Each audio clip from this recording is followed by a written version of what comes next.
What's going on? I'm going to be going over my retro-inspired EDC bag and all the items I keep in it, so let's check it out.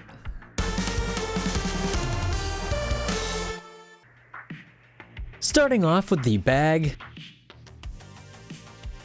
This one isn't just retro-inspired, it is retro. It is a Game Gear case from back when I was a kid. It used to have a plastic insert for the Game Gear and accessories, but I took that out and put in some cardboard just to give the bag some structure.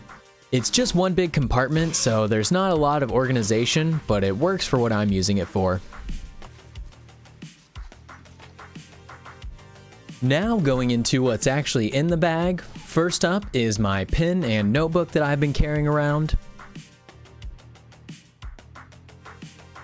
The pen is a Zebra gel pen. It has a full metal body that gives it a nice weight and makes writing feel really good.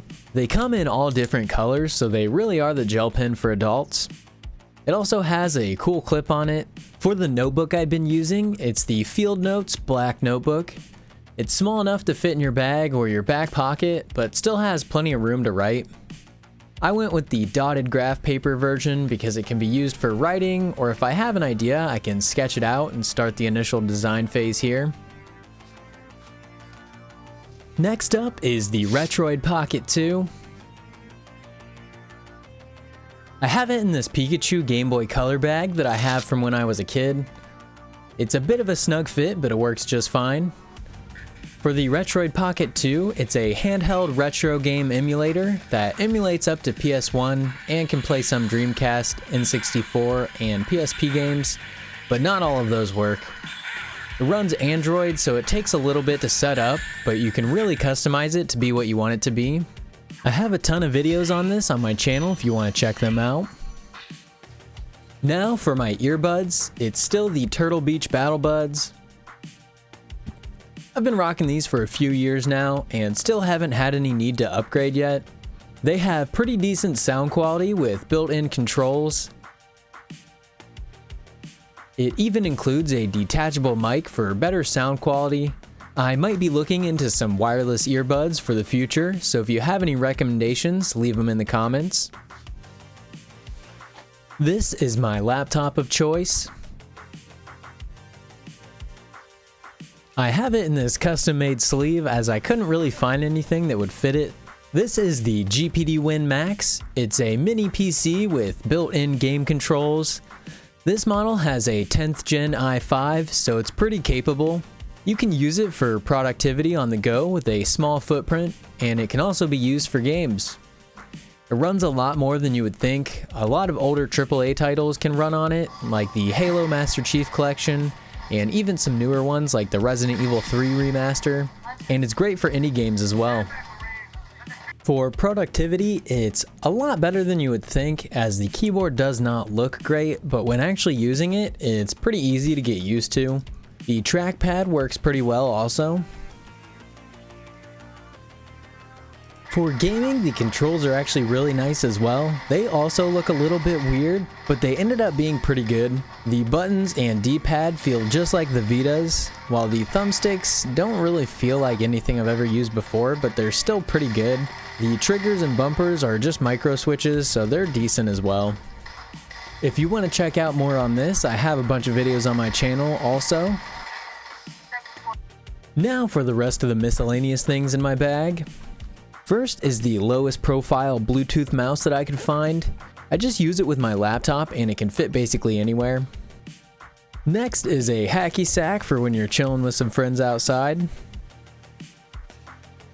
This is just a tiny deck of playing cards that I won at an arcade a few years ago, and I thought they fit in here pretty well. Just a microfiber cloth to clean off those screens. Tiny little flashlight, because you never know when you're going to need that.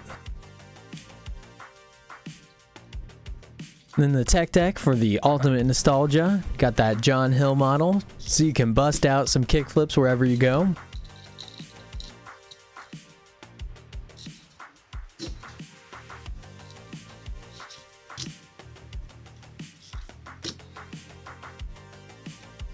And And last up, I got the Ghost Mighty Bean, cause why not?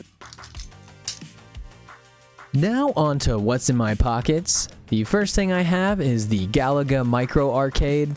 This is the Galaga version of the Micro Arcades. It's a credit card sized version of the arcade game. They have all different ones like Pac-Man, Tetris, Galaga, and Dig Dug. They aren't necessarily one-to-one ports of the games, but they're pretty playable and they're a cool thing to have in your pocket.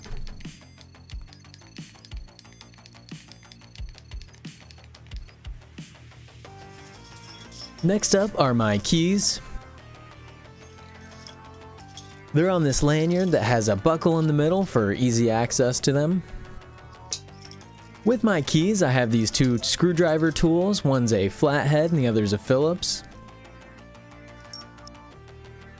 This is the 20th anniversary Digivice.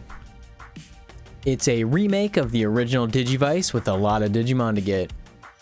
You take care of the Digimon to evolve them and battle with others. It's a really cool device if you have the time to take care of them, as they're a bit needy, and I've been through more than I would have liked to have.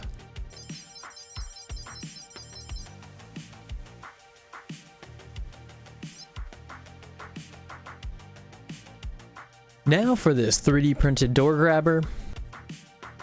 It's just a design I found on Thingiverse and printed off, and it works really well. You can use it on door handles and even pin pads. And I have it on this retractable keychain so it stays put when it's clipped to my belt. Here is my wallet. It's just a minimal wallet I found on Amazon that holds cards and has a money clip on it. It has a little slot in it to push up the cards to access them. I have put up to 6 cards in it, and I'm sure it can hold more than that, but I haven't tried. In it, I have this multi-tool that has a ton of things on it in case you ever need them.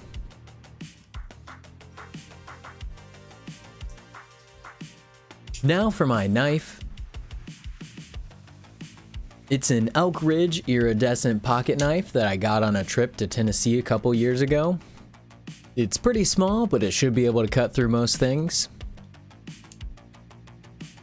And last up are my rings and my watch.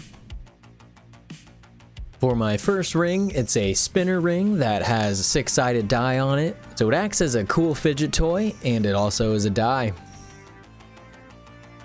And for my other ring, it's just a mood ring from when I was a kid, so it gives off that early 2000s vibe.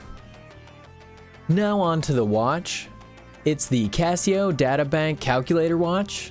To me, this gives off a retro vibe and looks really cool, all while being practical. It has a calculator function, stopwatch, alarm, and a second time. The buttons are a little hard to press, but once you get used to them, it's fine. The only thing I wish it had was a backlight, but for $20, it's really nice.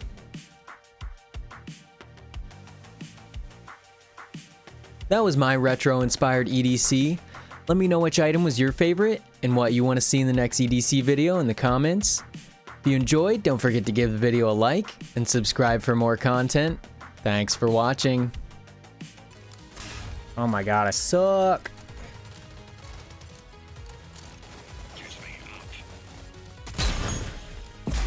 Oh. Alright, there we go. Now we hitting shots, baby.